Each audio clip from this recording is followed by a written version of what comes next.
guys, Kris Gethin here. This is a fake intro because I've just done the workout. There's no way I could fake this, as sweaty as I am right now.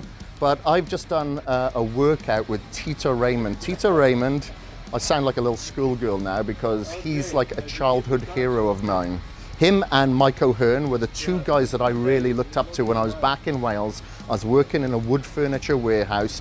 I was forcing down jacket potatoes, dry jacket potatoes, tins of tuna, trying to put on size, trying to visualize myself as kind of being a bodybuilder and using people like Tito and Mike O'Hearn specifically as my motivation. I used to look at them in the Muscle Mag and I'd see them in Venice Beach, California, and I'd think, one day, man, one day I want to be out there. And you know, I just believed and used them as the aspiration to achieve and get myself out here.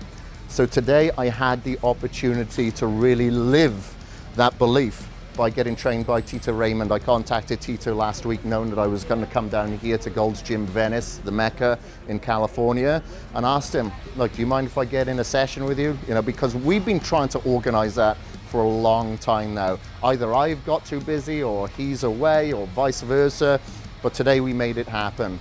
And I told him that I wanted to get kind of punished and put through the ringer, and he knew that I did a little bit of functional work, so he absolutely destroyed me. I have to say that was one of the most top 2, probably 3 difficult workouts in my entire life. I did throw up, I was sick, I did have a lot of weakness, a lot of doubt, a lot of excuse in my head, but then I just used my time on one of the exercises in there just to appreciate where I was, just to be thankful to be training with Tito, and just use that as an active meditation to bring my heart rate back down to get through the next set, the next rep, the next circuit.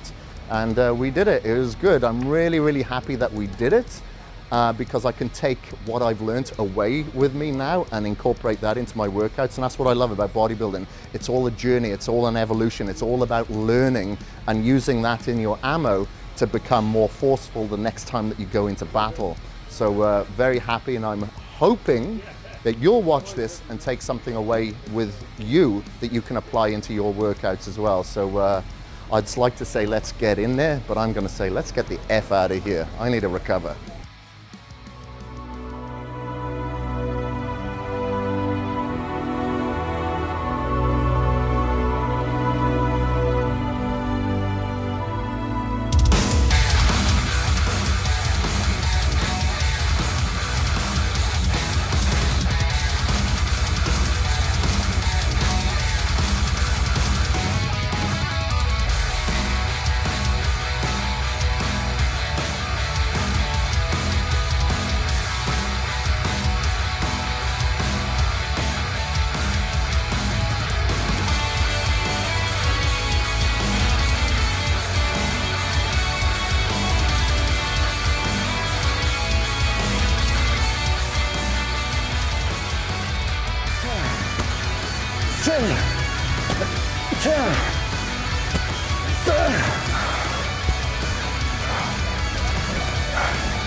Thank you very much, man. Good work. Like I told you before, this will get a fucking man in shape, right? Yeah, no shit. Like, it's either a boy's gonna give up or a man's gonna do it. Right. The boys are gonna give up and the man's gonna go and be stronger because of it, right? Yeah, I'll condition your resolve, man. It's not just conditioning, it's That's mental conditioning mental. as well. It's mental. Because everything we did. all you're thinking is doubt, excuse, weakness, Right. give up. Yes. Fuck. Oh no. What I'm thinking is, it's Faster, every rep I efficiently. do, I'm closer to being done. You know what I mean? Yeah. Every rep is behind me, I'm closer to being finished, right? Yeah, good mentality. And you gotta be like present. You can't think about other That's shit. what I was trying to do. Like Right. when we got to the row, like I wasn't able to stay as present as I could here. I was just trying to fucking survive. Those things killed you. I was trying to survive. Yes. But when I was on the row, I was acknowledging, I was being present, I was being thankful. Yes. I was thinking back Yes. to when I was a kid in Wales working in a warehouse, looking at Muscle Mag magazines of you in there, and I'm thinking, I'm fucking here, rowing next to you. I can't be thinking about giving up. I gotta take this opportunity and fucking plow through. So every time I got there, I was able to kind of close my eyes, actively meditate, Yes. and lower my heart rate just so I could get through that burpee. Exactly what I wanted you to do. Exactly, because I put the burpee after the row because I figured that the row was the easiest thing we were doing, And the burpee's and then gonna the be the burpees hardest. are gonna hardest. Fucking right. Right?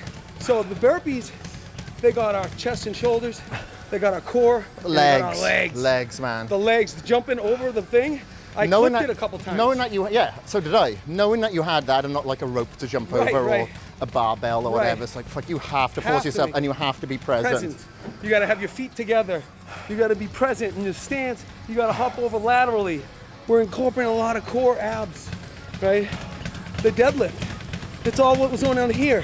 And that's what I was talking about when we said, I don't want you to disengage. And that disengagement was through here. Like when you go down and you're totally relaxed, you have to re-engage the core, the shoulders, the hips to start up again. Yeah. So if we just don't disengage and stay in that lock, right, we could just bang them out, right? And stay tight in the abs and the core, right? We can use that as a warm-up and now go in and bodybuild. Because really? it's a different energy source. But don't you think you're going to be weaker in there now? A tiny bit, not a whole lot, a tiny bit. Because it's different energy sources, right? When we weight train, it's way more anaerobic. This was cardiovascular, it was very aerobic. Fucking hell, I wasn't getting movements that became aerobic. We couldn't talk to each other. Yeah. We were bent over half the time breathing like this, right? Where weight training's you go, I go, you go, I go. And it's a different type of energy source. Wouldn't you do that first and then do this? No. No. I would warm up with this stuff, right? Fucking warm up. 4 or 5 rounds, and then we go inside and weight train. You know, typical bodybuilding. How often would you do that? 2 to 3 days a week. All right. Something similar. It wouldn't be the same. You know, another one would be maybe, you know, pull-ups, box jumps, overhead walking lunges. You know, Depending on what body part you're training as depending well, on I what guess. body Yeah. part. 30-something years of bodybuilding, you know, could get very boring. Yeah, no shit. Right? And people always ask me, how do you not get bored and how do you not get sick of doing this? I love what I do. I've been doing it for almost 30 years, and I try to change it up so And that challenge I yourself challenge differently, yeah. myself, challenge my clients. Like you coming and asking me to take you to a workout, I was so fired up because I'm like, I got a challenge. I got a guy who's just an athlete who wants to get at Deep it. down, yeah. And so I was thinking for 24 hours, all right, what can we do? I don't want to push it too hard. I don't want to do too much bodybuilding. Yeah. But I want to have enough of everything. This is perfect because I feel the same way. Like, there's no way I'm going to put myself through anything Right. like that. Most people not won't, a right. chance. That's why I thought if I give you a holler, I'm going to learn so much what I can take away with me. Yes. And I'm going to get put through my frigging paces at the same time, you know? Yeah. Because like, it's easy to fall into your comfort zone. But you need to sometimes get uncomfortable being uncomfortable, being Yeah. comfortable being Yes, uncomfortable. yes. And now I feel kind of a little bit more comfortable with that. Yeah, And yeah. so I want to, put that in my comfort. Even if you take out of this, throwing a row in between something, right?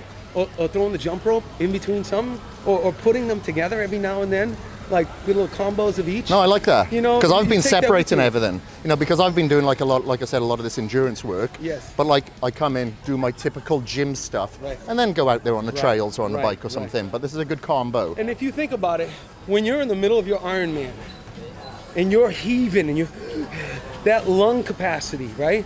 You just raise the volume. Yeah. By doing this kind of work. Oh, for sure, because like forcing the lungs to expand and contract, right? you're either in the black or the white here. Right. Whereas when I'm doing that sort of training, I'm more in the grey. Yeah. You know what I mean? I'm just trying to go far and long. Right. Where it's uncomfortable with the conditioning after like mile 8, mile 12, whatever, but you're not really uncomfortable with your cardiovascular condition because you're only going as far as what your body can Right, take you. You know what I right, mean? right. Where this is really opening it up. So for instance, if I'm in a swim now, you got to do a 2.3 mile swim. And you want to overtake someone. Right. Now maybe I've got the cardiovascular capacity to go push, past to get and then that, get yes. back into a rhythm. You know? That's what I'm saying. Like, and we can translate this to a lot of different sports and a lot of different activities, because Does this complement the bodybuilder? I feel like it does. I think that every bodybuilder shouldn't be a stiff meathead. Yeah. You know what I mean? You want to have ornament. an aesthetic, pleasing physique.